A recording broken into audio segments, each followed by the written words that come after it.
మీతో ఉండునుగాక. నీ ఆత్మతో పునీత యోహాను గారు రాసిన పవిత్ర సువిశేషములోని భాగము.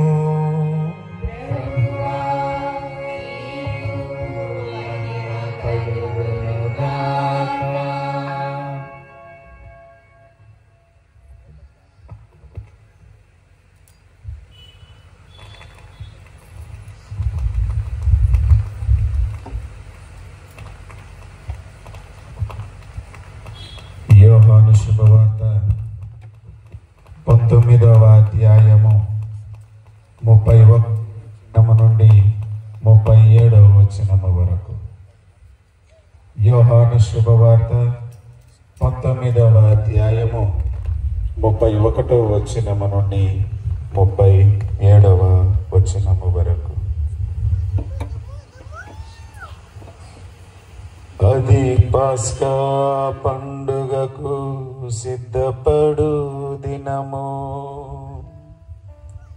అందుచేయూదులు పిలాతును రేపటి విశ్రాంతి దినము గొప్ప దినము, ఆనాడు దేహములు సిలువ మీద ఉండరాదు, కాళ్ళు విరుగగొట్టి వానిని తీసివేయుటకు అనుమతి నిండు అని అడిగిరి. కావున సైనికులు వెళ్ళి యేసుతో పాటు సిలువ వేయబడిన మొదటి వాని కాళ్ళను మరి ఒకని కాళ్ళను విరుగగొట్టిరి. కాని వారు యేసు వద్దకు వచ్చినప్పుడు ఆయన అప్పటికే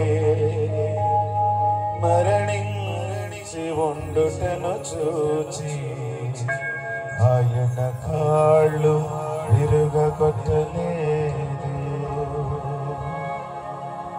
అయితే సైనికులలో ఒకడు ఆయన ప్రక్కను బల్లెముతో పొడిచెను.